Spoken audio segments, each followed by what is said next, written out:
지금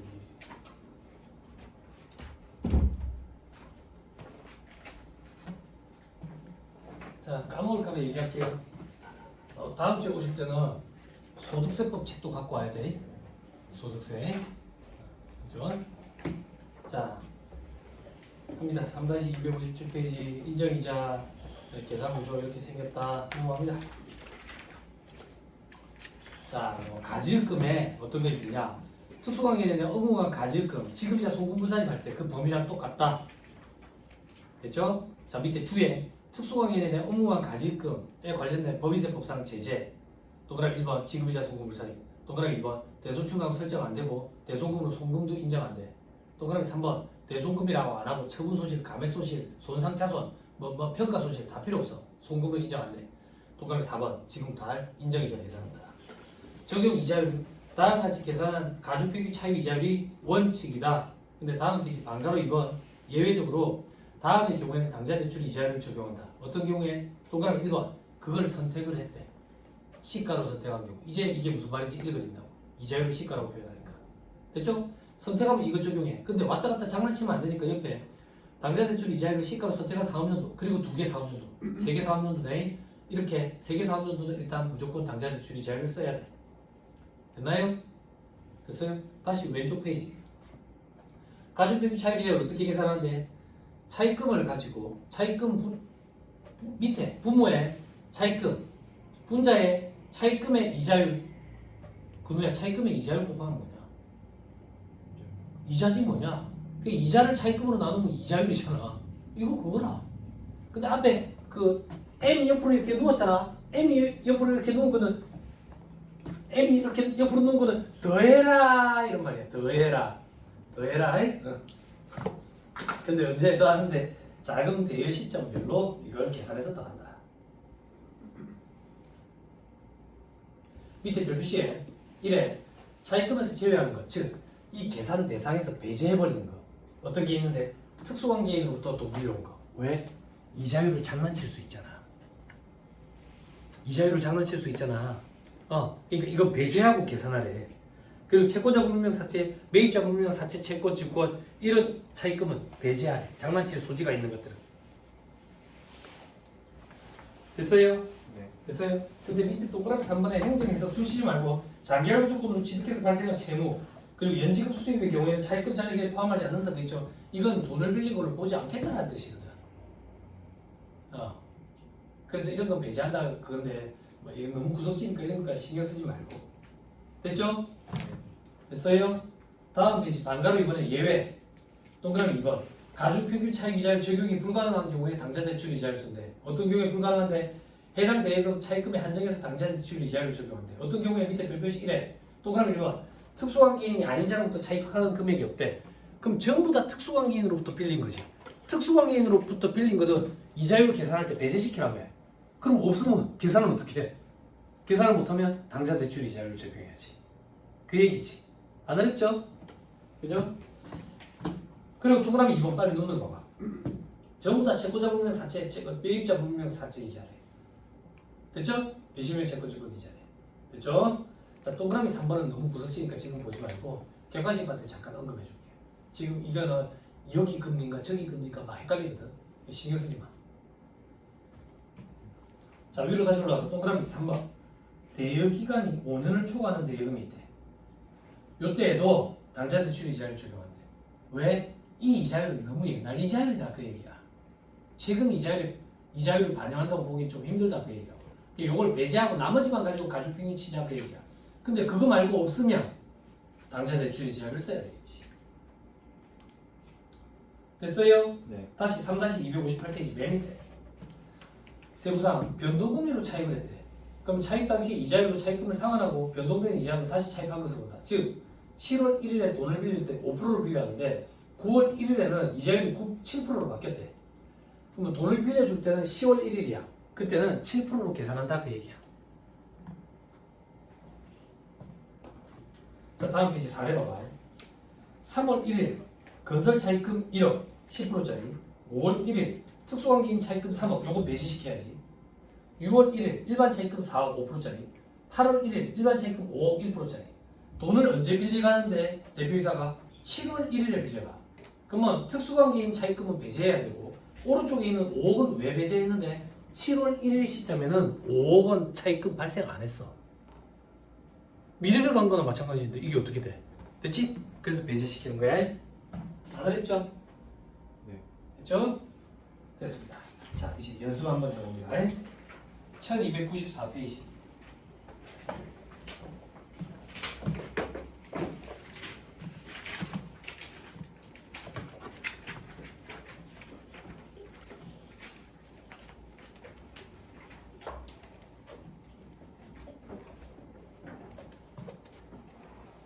자, 해봅시다. 갑법인의 다음 자료에서 24기 사무론도 2024년 풀이네요. 그죠? 세무 조정을 해봐라. 회사는 인정이자 계산할 때 적용 이자율로 단기 세부담을 최소화하는 이자율을 선택해서 신고했다. 즉, 가중평균 차입 이자율과 당좌 대출 이자율 중에 선택해서 유리한 걸 하는 거야. 그지? 이자율이 높으면 인정이자 금액이 크지? 인정이자 금액이 크면 입금 사입되는 금액이 크지? 그지? 그러면 세부담이 많아지지? 그럼 세부담 최소화 과정에 따르려면 이자율이 낮은 걸 적용해야지. 그럼 세무사님 실무적으로는 어떻습니까? 실무적으로는 가중평균 차입 이자율이 훨씬 더 낮아. 현재 지금 당좌 대출 이자는 4.6%인데 가중평균 차입 이자율이 한참 금리가 낮은 시점에 기업 중소기업들 기업자금 대출은 1% 후반이야. 1%가 훨씬 더 낮아. 근데 현업에서 일을 할 때는 대부분 다 당좌 대출 이자를 써. 왜 그렇게 쓰냐면 귀찮아서 그렇게 해. 귀찮아서. 그래서 여러분들이 나중에 현업에서 일을 하게 되면 도중에 낮은 이자를 적용해 주는 게 납세자한테는 유리한 방향이에요. 유리한 방향. 자, 그다음 가중평균 차입 이자를 계산할 때 소수점 이하 셋째짜리 이하는 없는 것으로 가정해. 봐봐라. 학생들 이것 좀 주의해라. 셋째짜리 이하는 없다는 얘기는 둘째짜리까지만 나타내라는 얘기거든. 근데 왜 셋째짜리까지가 자꾸 나타내냐 답안에. 그리고 없는 것으로 가정한다는 얘기는 버림이라는 얘기거든. 근데 왜 자꾸 반올림을 하냐? 반올림을. 그래서 이거 실제 기출문제거든. 출제 교수님이 얼마나 답답했으면 옆에 사례 이래가지고 들어줬어. 10.1578%는 10.15로 계산되라. 근데 답안을 보면 셋째짜리까지 계산했고 반올림을 해놨어. 뭐야 얘들은 도대체. 그지? 뭐긴 뭐야. 문제도 안 읽는데 문제를 풀 수 있는 천재적인 애들이지. 그지? 그런 천재적인 애들은 안타깝게도 세무사가 될 수가 없어. 정말 안타깝지만 문제를 좀 읽어야 되는데 이런 거 답안 채점할 때 보면 속에 천불이 난다고. 얘는 난독증이 있는데 문제를 어떻게 풀지? 이런 느낌. 네? 문제 가정 주어지는 대로 하세요. 가정 주어지는 대로.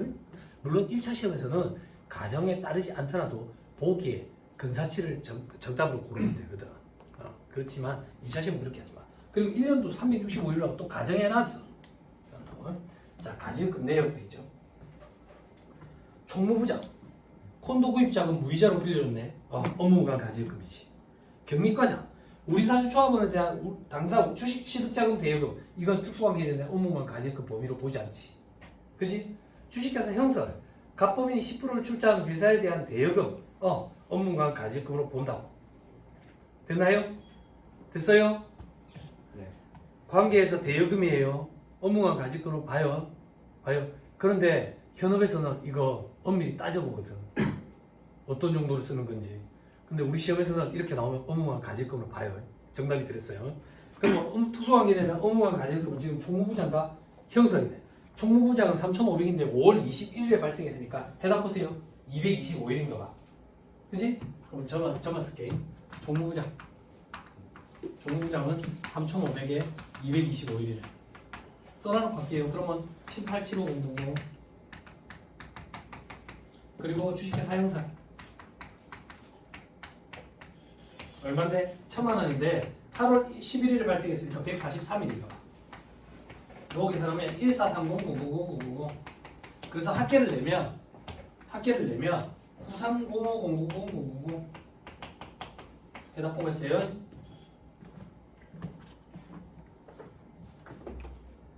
됐나요?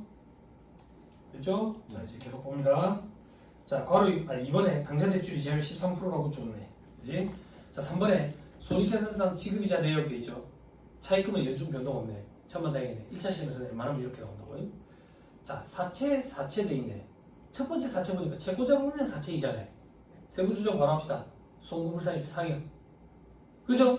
그런데 만약에 원천지급된 게 있으면 기타 사유 줄이지. 그런 거 없네. 200만 원 송금물산입 상여. 빨리 해답에 확인하고 오세요. 확인했어요? 네. 됐죠? 그 다음 16%짜리 찾아봐봐. 건설자금이자라고 돼 있는데 단기만 현재 건설이 진행 중이다 라고 돼 있죠? 그죠? 세부 조정하세요. 송금물산입 100 유보. 해답을 빨리 확인하고 오세요. 확인했어요? 네. 됐죠? 자, 그 다음 차입금 12%짜리 있네. 그지? 자, 우리는 뭐 해야 되는데? 특수관계 있는데 업무무관 가지금이 있으니까 업무무관 자산은 지급이자 송금물산입 해야 되는 거야. 그것도 먼저 한번 해보자. 지급이자 송금물산입.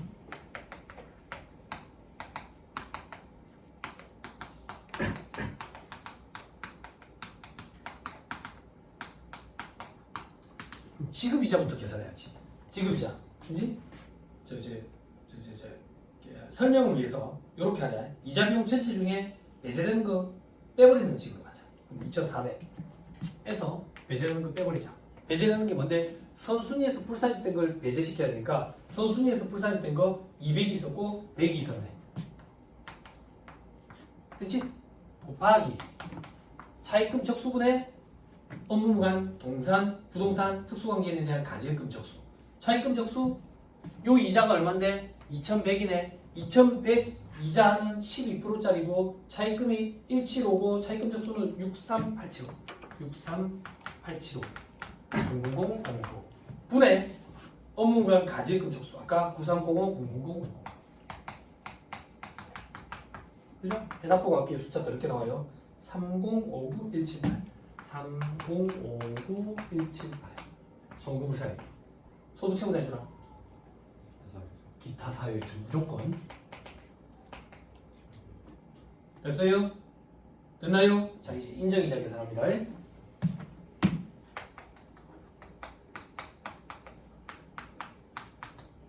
여태까지 했던 거 이거 배웠던 거. 자, 인정이자는 인별로 계산해요. 인별로. 자, 중부장부터 하자.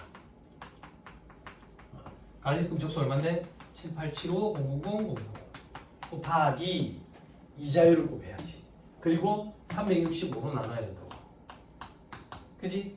이자율, 가중평균 차입 이자율을 한번 계산해보자. 그지? 총무부장한테 돈 빌려줄 때가 언젠데? 5월 21일자네. 5월 21일자에 있는 차입금은 어떤 건데? 3번에 있는 차입금은 전부 다 5월 20일자에 있었다고. 그지? 그럼 요걸 가지고 가중평균을 쳐야 되는데 채권자분명 사채이자는 배제시켜야지. 없는 걸로 보지. 건설자금이자는 송금물산이 유보됐지만 가중평균 칠 때는 정상적인 차입금으로 보고 가중평균을 친다고.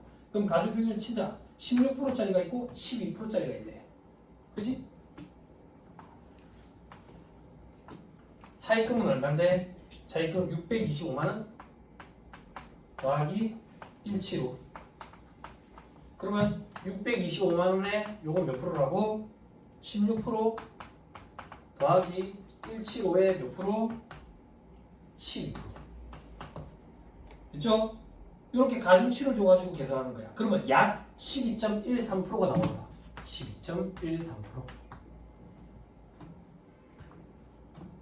됐어요? 해답 보고 갈게요. 요 계산하면 얼마인데? 2617089.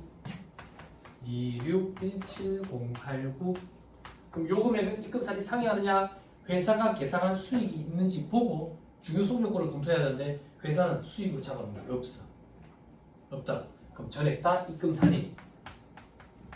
부당행위 계산 부인, 인정이자 부장이니까 상회.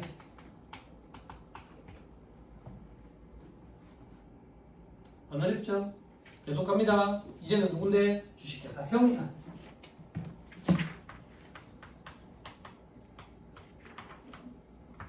가지금 적수 얼만데? 1430, 090, 090 곱하기 율 곱하고 365로 나눌 거야. 율. 형사한테 돈 빌려줄 때는 언젠데? 형사한테 돈 빌려줄 때는 8월 11일이야. 8월 11일에 돈 빌려줄 때 밑에 변동 없네. 그대로네. 그러면 아까 우리 가중평균 친 거 그대로 쓸 수 있네. 얼마? 12.13%. 그럼 요걸 계산하면 얼마인데? 475230 이렇게 되네. 근데 주의, 아까 자료에 보니까 1번 표 바로 밑에 별표시에 갑법인은 형선으로부터 대여금에 대한 이자 39만 원을 받고 이자 수익으로 잡아놨네. 즉 회사가 계산한 거 39만 원. 세법상 인정이자 475230. 중요성 요건 검토해야 돼. 차이가 얼마인데 해답 보고 할게요. 85,230원. 이 차이가 둘 중에 작은 거 이상이냐? 3억 원과 시가의 5%. 그때 이 시가는 얘를 얘기하는 거다. 시가의 5% 이상 만대 맞아 오케이 중요하네. 중요하면 요금에만큼 입금 산입하고 주식회사지 그지? 기타 사회유출 타법인이니까. 어렵다고 그러지 말아봐. 안 어렵지? 그지? 어렵다. 안 어렵지? 그지? 자 이제 칠판 보세요. 사람 머리 다 거기서 거기거든. 여러분들도 2차 수험생이 되면 잠깐 갑자기 허황된 생각, 허구의 상상의 나래를 펼치기 시작해. 어떤 허구의 상상의 나래를 펼치냐면 봐봐.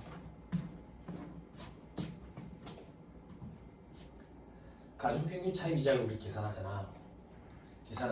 지금 이 문제는 이 차입금과 사채가 작년부터 있던 거거든. 그럼 올해로 따지면 1월 1일부터 12월 31일까지 다 있었어. 근데 만약에 가정을 할게. 이 사채와 이 차입금이 올해 7월 1일에 발생했대. 7월 1일에. 그럼 수험생들이 어떤 실수를 하냐면 위에 이자 계산할 때 12분의 6을 곱해. 12분의 6을 곱한다고. 혹은 365분의 184를 곱한다고. 이렇게 계산하면 올해 실제 발생된 이자 비용이 계산이 돼. 올해 실제 발생된 이자 비용이 계산이 된다고. 이러면서 우기기 시작해 애들이. 근데 나는 그게 안타까운 거야. 실력이 없는데 왜 우기는지 모르겠어. 이렇게 해야 합리적인 거 아닙니까? 라고 우기는 거야. 뭐가 합리적인데 네가 얘기하는데. 이렇게 해야 실제 발생된 이자를 계산하는 거 아닙니까? 실제 발생된 이자를 우리는 계산할 게 아니야. 우리가 하는 건 뭔데? 이자율을 평균을 칠 건데 16%와 12%를 더해서 2로 나누자니 눈부시게 보이는 거야. 이게 산수 평균이라고. 그래서 우리는 가중치를 줘서 가중 평균을 치는 거지 당장 올해 실제 발생된 이자를 가지고 계산할 게 아니라고. 근데 수험생들이 자꾸 이거 일수 계산을 해가지고 이게 합리적인 거 아닙니까? 라고 말도 안 되는 소리를 해. 근데 왜 그런 소리를 하는데? 지가 답안에 그렇게 쓴 거야. 응? 이거는 자기 답안에 대한 확신과 자신감이 아니야. 이런 애들이 장수 태클을 탄다고. 그렇게 되면 안 돼 절대. 실력에서 우러나오는 자신감이어야지. 안 그래? 우기기 대마왕이라고. 이래 되면 안 돼. 근데 사람 머리 다 비슷하겠지. 여러분들 2차 공부할 때 되면 이렇게 해야 되는 거 아닌가? 이런 생각이 자꾸 들어. 그러면 안 돼. 그래서 이자율을 가중평균 쳐서 계산하고 싶을 뿐이라고. 실제 발생된 이자 관심 없어. 됐어요? 네. 오케이 됐어. 잘 못했습니다. 자 그러면 조금만 더 하면 돼. 3-259페이지 맨 밑에 괄호 4번에 2차 시험용이라고 돼 있죠? 근데 이게 1차 시험에 내려왔어 이제. 이거 좀 봐야 돼.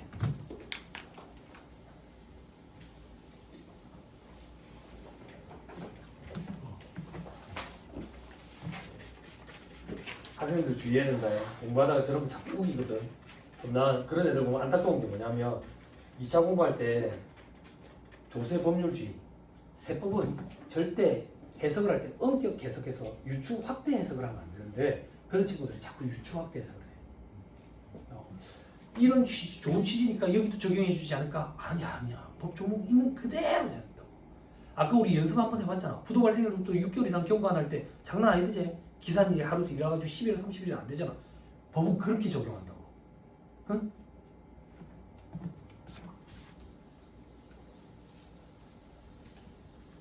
자, 칠판 봐봐요. 현업에 이거 실무 강의할 때도 제가 좀 많이 얘기하거든. 실무적으로도 많이 문제가 되고 있어요. 몇 년째 얘기하고 있는데 개선은 안 되는 거거든요. 아무튼 세법상 인정이자 계산사실 가중평균 차입 이자율을 적용했던 당사대출 이자율을 적용했던 간에 그 계산한 금액이 100만 원이 나왔다라고 가정을 해볼게. 100만 원이. 그럼 회사 분계. 회사가 계산한 거. 그리고 세법상 인정이자가 100만 원이야. 100만 원. 그럼 이 둘의 차이에 대해서 우리는 중요성 요건을 검토하지. 그지? 그지? 중요성 요건을 검토해가지고 입금사리 여부를 판단하잖아. 회사가 이 100만 원을 이자 수익으로 잡아놨대. 이자 수익으로 잡아놨대. 어떻게? 이자 수익 100만 원. 그리고 보통 예금 또는 현금 100만 원. 보통 예금. 통장에 들어오구나. 보통 예금 100만 원. 그러면 차이가 있어 없어? 회사가 계산한 수익과 세법상 금액의 차이가 없으니까 세무조정도 없어. 근데 문제가 뭐냐면 현업에서도 실무진들이 어떤 문제점을 일으키냐면 돈을 못 받아가지고 미수이자 처리하는 거예요. 발생주의에 따라서. 미수이자 처리한다고. 미수이자. 그러면 세무조정 이렇게 이루어져. 이 미수이자, 즉 이자 수익으로 계산한 이게 사전 약정이 있느냐 없느냐. 사전 약정은 무슨 말인데 대표이사가 가질 돈을 벌려 나갈 때 금전 대차 계약서를 써가지고 요만큼 돈을 빌려가고 언제 갚겠다. 그리고 이자는 요렇게 주겠다. 라고 해가지고 미수이자를 계산했대. 그러면 이 이자 수익 100만 원 인정을 해줘.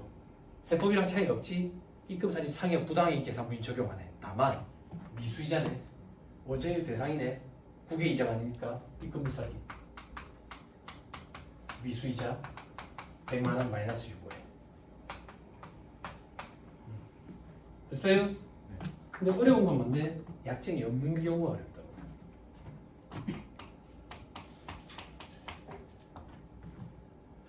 약정이 없는 경우. 사전 약정이 없으면 어떻게 되는데? 현업에서 일어나는 일이야. 대표이사한테 약정, 금전 대차 계약서 이런 거 안 써. 안 써. 그러면 회사가 만약에 미수이자를 발생주의에 따라서 계산하잖아. 가공자산으로 봐버려. 세법에서. 가공자산으로 보면 자산을 감액시켜버려야지. 송금살인 마이너스 6.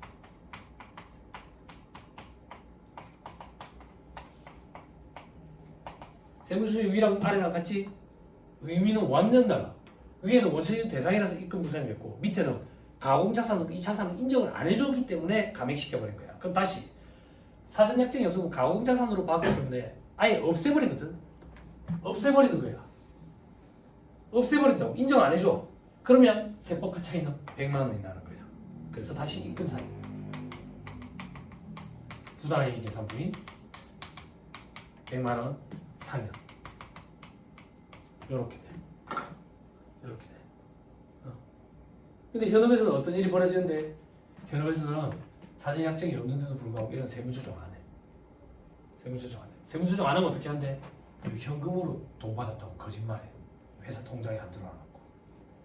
근데 현금으로 돈 들어온 거 없잖아? 이 현금을 상계 처리하면서 다시 또 대표이사 가질금을 또 잡아.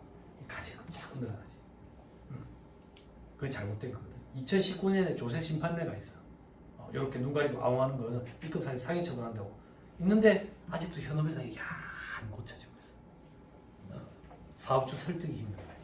설득이. 그러니까 이렇게 강의를 하면 몇몇의 불만을 가지고 저한테 따져 묻는다고. 니도 회계사무실 하잖아. 니 거래처에 가지금들 있잖아. 사장들. 그럼 니는 그렇게 안 하나? 나는 그러니까 강의하는 거야. 나는 저렇게 안 해. 그러니까 앞에서 떳떳하게 강의하지. 니는 어떻게 하는데? 약정 없거든? 약정 없어서 저는 거래처에 이러고 붕괴도 안 끊어.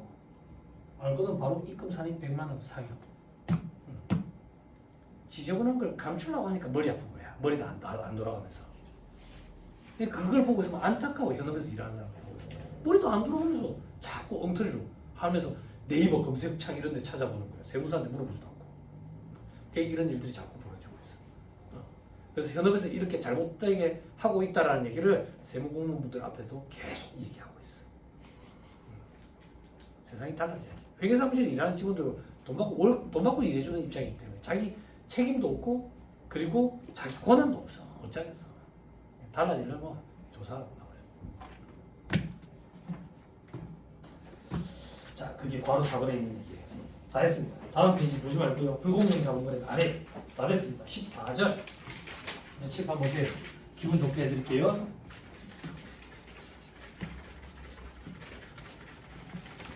저도 처음에 외부조정업체 수임했을 때 요쯤 되면 연락이 와요. 12월 정도 되면 업체에서 회계팀장이 연락이 와가지고 세무사님 메일 보냈습니다.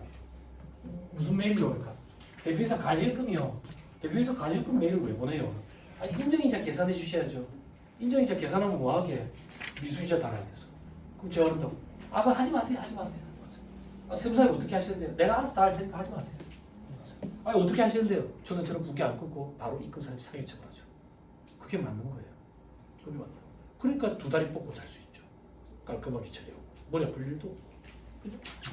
자꾸 지저분한 걸 감추니까 잠도 못 자고 5년이 지났는지 신경 써야 되지. 혹은 저 세무사가 혹은 죽어가지고 없어져가지고 내가 다른 업체를 가지 않을까? 혹은 그 전에 내가 다른 데를 이직해야 되지 않을까? 막 이런 고민들을 하는 거야. 네, 그걸 보고서 되게 안타까워. 좋은 세무사가 되고 싶다면 실력이 있어야지. 안 그래?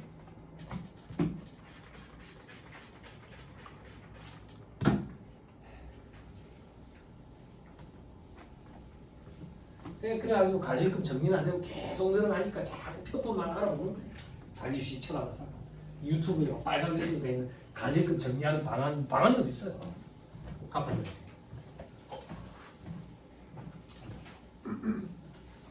자, 칠판 기분 좋게 해줄게. 칠판 봐봐.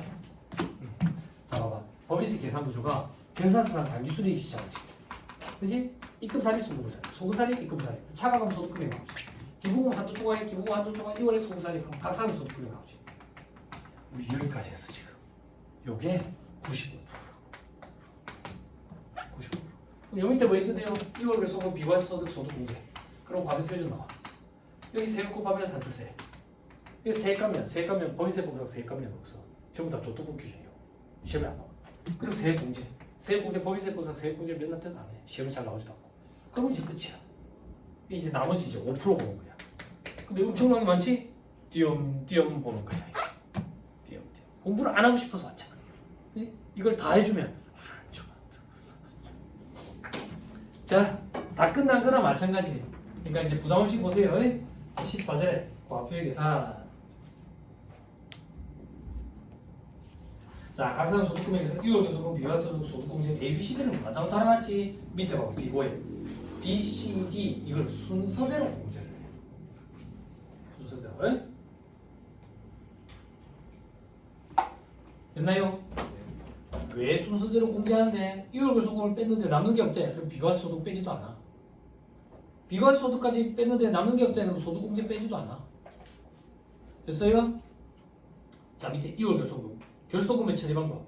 단기에 결소금이 발생하면 차기 이후로 15년 동안 2월 공제된다 했지. 옆에 괄호 안에 강제 공제라고.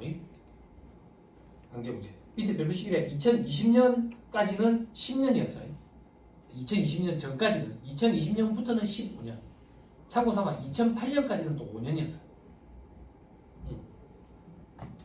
근데 위에 보니까 왼쪽에 중소기업에 한해서 직접 사업용도에 소급 공제 가능 선택사항 되어 있지. 중소기업 혜택 주는 거야. 어떻게 혜택 주는데? 중소기업이 작년에 플러스라 가지고 세금을 냈어. 근데 올해 마이너스로 돌아섰어. 마이너스로.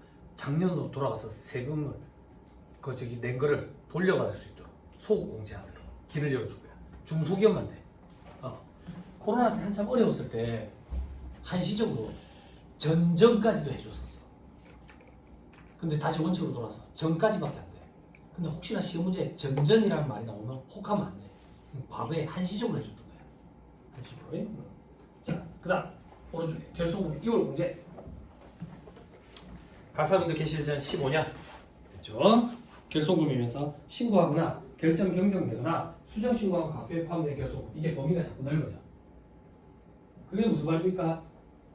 일단 결소금을 신고를 했어야지 인정이 된다 그 얘기야. 그 결소금이 공제받을 수 있도록. 결정 변경은 뭔데? 세무조사 받거나 아니면 잘못된 걸 바로 잡아가지고 세무서에서. 그래서 세무서에서 발견된 결소금 그것도 세법상 결소금 인정을 해주겠대. 우리가 신고한 게 아님에도 불구하고. 그리고 수정신고. 우리가 신고를 잘못해서 수정신고를 하면서도 결소금이 발생한 거. 요것도 다 인정해 주겠다 그 얘기야. 됐어요? 폭을 넓혀놨어. 폭을. 다만 다음 사유로 소멸된 것을 제외한다. 동그라미 뭐 소급 공제 받아버렸대. 그럼 없어졌잖아. 동그라미 2번 이미 공제돼버렸대. 언제? 작년에. 그럼 없어졌잖아. 동그라미 4번 자산 수준이 채무면적으로 충당돼버렸대. 없어졌잖아. 동그라미 4번 이건 뭘까? 이건 뭘까? 6월에서 충당 이건 뭘까? 그건 뭘까? 그건 뭘까? 요건 충족법인 기억나요? 네. 네? 그래가지고 요건 충족법이래. 저거 출자 전환할 때 채무 면제익으로 보는 거 있었죠? 그죠? 시가초과액에 해당하는 거. 네. 기억나요? 보고 하나 도와줘라. 소연이 기억 안 나는 것 같다. 페이지만 해보자. 몇 페이지인지 빨리 찾아봐. 출자 전환부터. 출자 전환 어디 있어? 그리고 나머지 관계 그리고 처음 관계 해야 돼. 처음 관계. 어디 좀 도와줘. 3-57페이지. 페이지만 엮어놓고 넘어갑시다. 아이? 거기 보면 돼요. 다시 돌아와서 그 밑에 점 먼저 발생한 결손구부터 순차로 공제하는 거야. 결손이 계속 발생. 한번 결손 발생하는 회사는 계속 발생해. 꾸준히. 그러니까 옛날 때부터 먼저 공제해준다. 자 밑에 법인별 공제금액. 괄호 2번이 원칙이야. 각 3년도 소득금액의 80% 범위에서 공제해준다. 이 얘기야. 7번. 여기 2월 결손금 차감하는데 이 2월 결손금이 아무리 많더라도 각 3년도 소득금액의 80%까지만 공제를 해준다. 됐어요? 네. 이게 계속 해마다 떨어져 가지고 70%까지 떨어졌다가 지금 경기 안 좋아서 80%로 다시 올려놨어. 저도 이거 볼 때마다 헷갈리거든. 자, 그런데 위로 올라가서 괄호 2번 중소기업과 다음의 법인은 이런 거 한도 없이 결손금 있으면 다 공제해 주겠대. 그러니까 우리 시험에 중소기업 위주로 등장해. 그럼 다음의 법인은 뭔데? 동그라미 1번부터 7번까지 해가지고 신설까지 있는데 그냥 읽지 말고 눈으로 쓱 보면 왠지 망해갈 것 같은 법인들이야. 회생계획, 이가결정, 구조조정, 뭐 기업 개선계획 이행을 착수했다든지 뭐 경영 정상화계획, 곧 망할 것 같구나. 이런 회사들은 결손금이 있으면 빨리 공제를 해줘야 될 거 아니야. 그래서 한도 없이 해준다 이렇게 생각하면 돼. 우리 시험에는 중소기업 위주로 등장한다. 그렇죠? 자, 그다음 제일 밑에 추계시 봐봐. 추계. 추측해서 계산할 때는 2월 결손금 공제 안 해줘. 다만 천재지변에 의해 가지고 불가피하게 할 때는 해줘. 됐죠? 네. 자, 됐습니다. 넘어가요. 3-266페이지 별표시 2번에 추계시 불이익 2월 결손금 공제 규정 이거 적용 안 한다고. 그리고 우리 아직 공부 안 했는데 외국장에서 수입배당 입금 불산 규정, 외국 납부 세액 공제 규정 이런 거 적용 안 해. 여기 외국장에서 수입배당 입금 불산의 규정 여기 하나로 추가로 들어왔어. 요게 그 다음에 있는 외국 납부 세액 공제 규정이랑 거의 유사하거든. 이 둘 중에 하나를 선택할 수 있도록 돼 있다. 그래서 둘 다 똑같이 추계시 적용을 안 해주는 걸로 그렇게 들어왔다. 근데 오른쪽에 천재지변 불가항력 사유로 추계시에는 해줘. 밑에 정리. 발생연도에 제한 없는 2월 결손금, 자산 수준액 채무 면제, 그죠? 오른쪽에 15년 이내 나머지. 됐죠? 넘어갑니다. 3-267페이지. 결손금의 소급 공제, 중소기업에 해당하는 내부법인이어야 돼.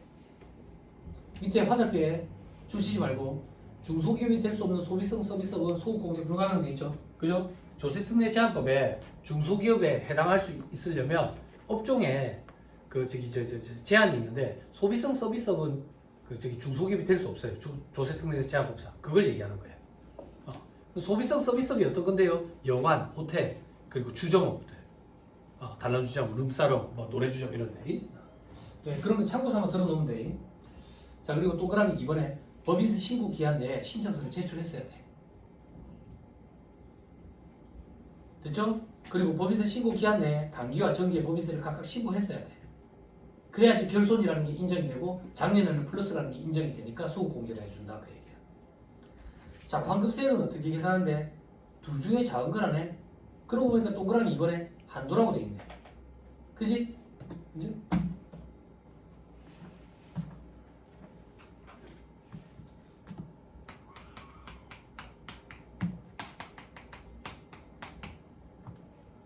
즉 칠판. 작년에 각사원 소득 금액이 플러스였어. 1억 이렇게. 그래서 과표도 1억. 세율 적용해서 세율 10%로 합시다. 9%하면 헷갈리니까 10%. 산출세액이 1,000만 원이었어요. 1,000만 원. 됐어요? 올해는 손실이 난 거야. 마이너스 났다고? 마이너스. 근데 소득공제 할 거거든. 소득공제 중소기업이라서 극단적으로 가져갈 거야. 얼마가 마이너스 났는데 1억이 마이너스 났어. 1억이 마이너스 났어. 그러면 동그라미 1번에 환급세액은 어떻게 계산하냐면 전기산출세액 빼기라고 돼 있지. 전기산출세액 빼기라는 문구만 손가락으로 살 가려봐. 손가락으로 살 가리고 산식국해. 전기과표 돼 있지. 칠판 전기과표 얼마인데? 1억. 여기서 빼야지. 소득 공제하는 거. 이거 빼야지. 그지?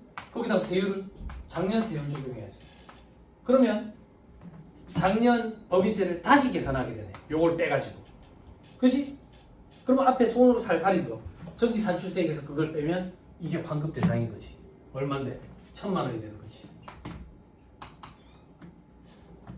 됐어요? 작년에 1억 때문에 1,000만 원의 세금이 나왔어. 1억을 소득 공제하고 1,000만 원을 받을 수 있지. 됐죠? 근데 동그라미 이번에 한도는 뭔데? 작년에 우리 회사가 세액 감면 공제 규정이 있었던 거야. 400만 원만큼. 그래서 실질적으로 600만 원밖에 안 냈어. 환급은 실질적으로 낸 게 있어야 돌려받을 수 있지. 그래서 이 600만 원이 한도인 거야. 이 600만 원을 뭐라고 표현하는데?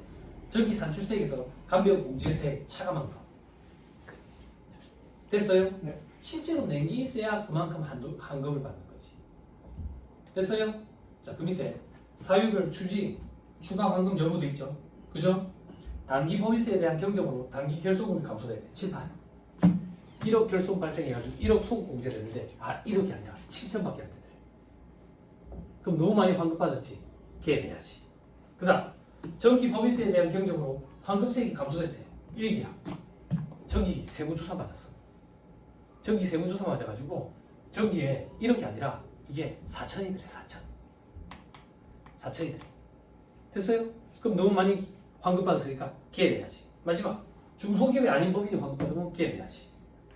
됐죠? 근데 오른쪽에 내용에 봐봐. 과다한 환급세. 그러니까 돌려내야지. 걔내야지. 그리고 이자도 같이 내야 돼. 이자도. 됐어요? 네. 됐어요? 그 이자를 어떻게 계산하는데? 환급 취소세액은 어떻게 계산하는데? 밑에 동그라미 읽어. 환급 취소세액은 결손 소득공제로 인한 당초 환급세액 곱하기 소득공제 결손금액 분의 경정으로 감소된 결손금액 빼기 소득공제 받지 않은 결손금. 뭔 소리야 이게 도대체? 뭔 소리야 달알. 절대 모르겠다. 조금 이따 계산 문제 풀어보면 다 돼. 동그라미 이번에 이자 상당액은 환급 취소된 세액에 일수 곱하고 이자율 곱해. 일수 몇 프로 며칠 곱하는데 저 밑에 몇몇이 4번. 환급세액의 통지일 다음 날부터 취소에 의해서 징수하는 법인세액 고지일까지 일수. 요까지 암기하는 건 좀 버겁지. 됐죠? 됐어요? 자, 이거 연습 한번 해보자. 이자율은 몇 프로인데? 이자율은 저 만분의 20이야. 이런 퍼센트로 따지면 뭐냐? 0.2냐? 0.0 2.2%냐? 0.2냐? 0.02 이렇게 되네. 만분의 20이니까. 괜히 퍼센트로 얘기했네. 됐죠? 그 메뉴의 별표시에 보면 그중 끝에 국세환급 가산금 지급 시 적용하는 이자율도 있죠. 국세환급 가산금이랑 똑같은 이자율을 적용해. 이거 무슨 말이냐면 우리가 잘못해서 세금을 많이 냈어. 국가에서 돌려줄 때 이자를 붙여주는데 그 이자랑 똑같이. 그러면 우리가 환급을 많이 받아가지고 다시 걔낼 때도 그 이자만큼 국가에 더 준다. 그거. 됐죠? 밑에 사례 보세요. 요거 가지고 한번 계산해 봅시다.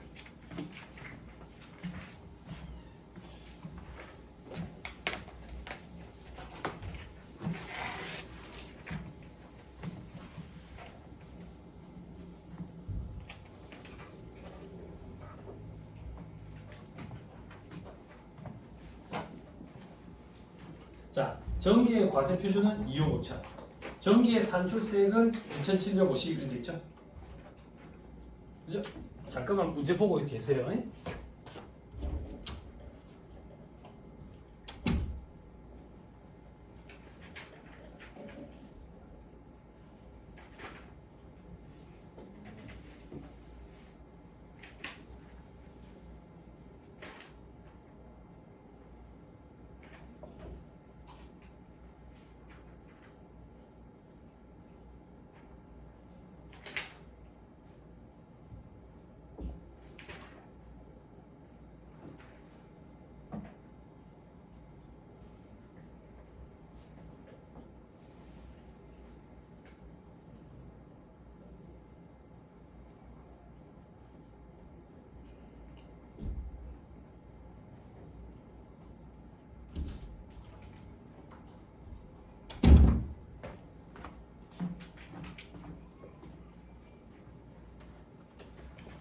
자, 문제 보니까 전기의 과세 표준은 2억 5천원이 돼 있죠.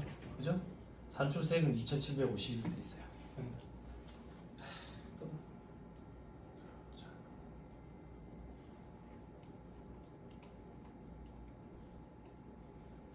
10% 20% 하면 계산하기가 간단할 건데 좀 9% 19%는 또 해놨네.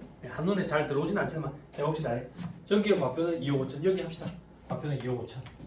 그죠? 산출세액은 2,750. 2,750. 근데 감면 공제 받은 게 750. 750. 실질적으로 낸 거는 2천만 원을 낸다고 그래. 그렇죠? 자, 단기에는 결손금이 2,800이 발생했어요. 단기에는 결손금이 2,800이 발생했어요. 2,800. 요 중에 2천만 원을 소호 공제 신청한다고 해.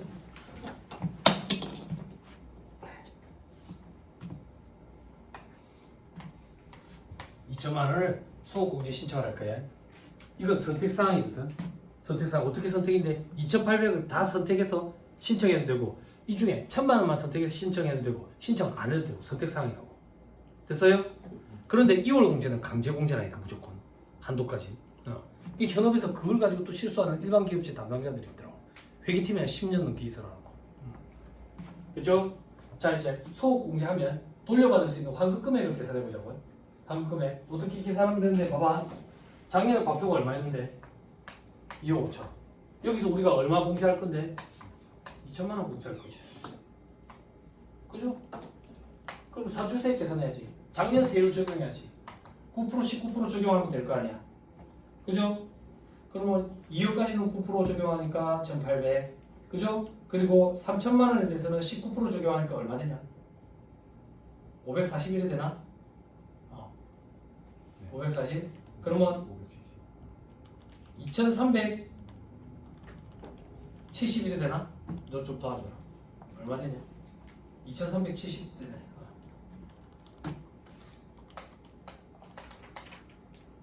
맞지? 그지? 됐어요? 근데 작년에 산출세액 얼마였는데? 2,750. 요게 환급 대상이에요.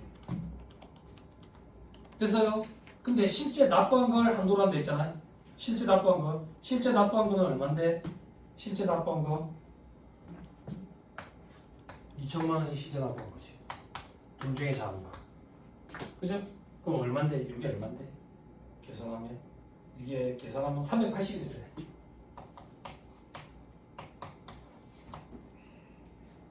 요만큼 환급 받았다고. 됐어요? 네. 됐나요? 어려워요? 안 어렵죠? 시험 문제 이렇게 안 나와요. 이제 일이 벌어지는 거예요. 개인의 일이 벌어지는 거예요. 자, 그런데 동그라미 이번에 경정이 발생해가지고 결손금이 2,800이 아니라 1,400이 돼. 2,800이 아니라 1,400이 돼. 잘못한 거예요. 잘못한 거야. 그러면 일단 환급 이자도 줘야 되지만 환급 가산금 형태로 이자도 줘야 되지만 걔네는 추징세액부터 먼저 계산해 보자. 앞에 사식 봐봐. 동그라미 보면 환급 취소세 해볼게. 결손금 소급공제로 인한 당초 환급세 얼마 환급 받았었는데 380 곱하기 소급공제 결손금액 2천만 원 분의 경정으로 감소된 결손금액 경정으로 감소된 결손금액은 1,400만큼 감소했다고. 그지? 그리고 여기서 뭘 빼는데 소득공제 받지 않은 결소금. 소득공제 안 받은 거는 2,800에서 2,000이니까 800은 소득공제 안 받았어. 됐어요? 네. 됐나요? 네. 이게 계산하면 분자가 얼마가 되냐면 600이 돼. 됐어요? 됐어요? 요걸 해답을 보면 이게 114만 원 이래 된다고. 요걸 계내야 돼. 그리고 요거에 대해서 일수 계산해서 만분의 22만큼 곱한 것도 한국 가산금으로 내야 되고. 칠판 시험이 잘 나오진 않지만 뜨문뜨문 나오지만 계산 문제가 나오면 이렇게 접근 못해요 우리. 법조문이 너무 복잡해서. 그러면 여러분들 어떻게 접근하면 되는데 이렇게 접근하면 돼. 얼마 환급 받았어? 380. 얼마 소득공제 신청했는데? 2천만 원. 얼마만큼 잘못했는데? 2,800이 아니라 1,400밖에 못 한다며. 2,000 신청했는데 원래 얼마밖에 신청 못해? 그럼 얼마만큼 잘못 신청했어? 600 이렇게 하면 돼. 어? 이렇게 하면 돼. 법 조문이 너무 어렵게 쓰여져 있다고. 숫자를 넣으면 간단해. 경정으로 인해서 1,400밖에 안 됐는데 2,000이나 했네. 600만큼 잘못했네. 됐어요? 네. 됐어요? 됐습니다. 다 봤습니다. 넘어갑니다. 3-269페이지. 자, 비과세 소득. 비과세 소득은 하나밖에 없어요. 공익신탁재산에서 생긴 소득. 나머지는 전부 다 조투법이에요. 됐죠? 성격은 입금불산이랑은 달라요. 뭐가 다른데? 칠판. 입금불산이면 여기서 빼버리는 거지. 여기서 빼버리니까 각사무 소득 금액이 안 들어간다고. 근데 비과세 소득은 여기에는 들어가고 여기서 빼버린다고. 예, 그게 다른 점이다 그 얘기야. 각사무 소득 금액에 미치는 영향이. 그리고 2월 공제 이런 거 안 돼. 그리고 무관하게 비과세 적용한다. 자, 그다음 소득공제. 법인세법상 소득공제 명목 회사의 배당 소득공제에 돼 있죠. 그죠? 네. 자, 각종 페이퍼 컴퍼니들 여기 누가 추천했죠? 이거 뭐 할 때 했어요? 수익 배당 입금 무상일 계산 배제한다지. 그지? 왜? 또 그럼 이번에 각종 페이퍼 컴퍼니는 배당 가능이익의 90% 이상을 배당을 하거든. 그 배당한 금액 전체를 다 동그라미 4번에 임금금 처분 대상이 되는 사업연도에 요거 공제를 해버린다. 공제를 해버리면 페이퍼 컴퍼니 단계에서는 과세가 안 된 소득을 재원으로 받은 사람 입장에서 과세가 되니까 이중과세 문제가 없지. 됐어요? 됐어요? 됐어요? 안 됐어요? 됐습니다. 됐죠? 근데 주의해야 돼. 뭘 주의해야 되는데? 과거에는 여기까지였거든. 과거에는 여기까지였다고. 그래서 법인세법상 소득공제도 2월 공제가 안 돼. 비과세 소득도 2월 공제 안 되듯이. 그런데 법인세법상 소득공제에 2월 공제 규정을 넣어놨어. 새로 생겼다고. 그러면 이제 소득공제가 2월 공제 되는 일이 생기는 거야. 그래서 2월 결손부 비과세 소득 소득공제 순으로 차감하래. 그럼 소득공제 중에 2월 되는 건 뒤로 넘어가겠지. 그지? 그 2월 공제를 봐야 돼. 3-269페이지. 또 그럼 3번. 초과 배당 금액의 2월 공제. 배당 금액이 해당 사업연도의 소득 금액을 초과해가지고 이렇게 배당하는 경우도 있대. 배당하는 경우도 있대. 응. 이렇게 초과하는 경우에 그 초과 배당 금액은 그 해당 사업연도 다음 사업연도 개시로부터 5년 내에 끝나는 각 사업연도 2월에서 그 2월 된 사업연도 소득 금액에서 공제할 수 있다. 됐어요? 네. 됐어요? 5년 2월 공제 가능하다. 법인세법상 명목회사의 배당 소득 공제 5년 2월 공제 가능하다. 이렇게 기억하세요. 됐나요? 네. 됐어요? 네. 제가 용어가 지금 갑자기 기억이 안 나는데 여러분들 회계 시간에 요즘에 시험에 잘 안 나오는데 그 저기 이익잉여금은 범위를 초과해가지고 배당할 수 있는 경우가 있거든. 그 용어가 갑자기 기억이 안 나네. 이익잉여금이 없는데도 불구하고 배당을 먼저 줄 수가 있다고. 용어가 갑자기 기억이 안 나네. 자본 파트에 있을 건데. 만약에 내가 건물을 지어 올려가지고 임대 수익을 얻을 거야. 근데 투자자들이 있대. 투자자들이. 근데 이 건물 짓는데 3년이 걸려. 그럼 투자자들이 3년이 지난 시점부터 자기들한테 어느 정도 수익이 생길 거니까 내한테 투자를 안 할 거라고. 그래서 내가 미리 배당을 줄 수가 있어. 갑자기 용어가 기억이 안 나네. 그게 책에 한번 찾아봐요. 그래서 배당 이익이 없는데도 불구하고 배당을 먼저 줄 수가 있어. 먼저 줄 수가 있어. 됐죠? 넘어가면 자, 3-270페이지 맨 밑에 박스 1번. 그죠? 이중과세 조정 불필요. 수입 배당 입금 분산이 안 한다. 됐나요? 됐죠? 다 했습니다. 다음 시간에 보시면 15전에 산출세액부터 산출세액 계산부터 할 거거든요. 요렇게 할 거예요. 시간이 그래 많지는 않지만 다음 시간에 오시면 법인세 끝낼 거고요. 소득세 들어갈 거예요. 그리고 소득세 끝내면 간이가세 봅시다. 간이가세. 그리고 다음 주랑 그 다음 주 9시간씩이고 그 다음 주에 한 주 비는데 그건 저한테 달라 했어요. 우리가 시간이 오전으로 바뀌면서 제가 뒤로 안 붙였잖아. 좀 배고플까 봐. 그날 그만 합시다. 하루 비어 있어서. 그렇게 하는 걸로 하죠. 그러면 공백 없이 여러분들은 조합반으로 바로 그렇게 될 거예요. 중간에 공백 뜨면 포기하고 싶어져요. 아이들아 고생 많았습니다. 수고하셨습니다. 고맙습니다.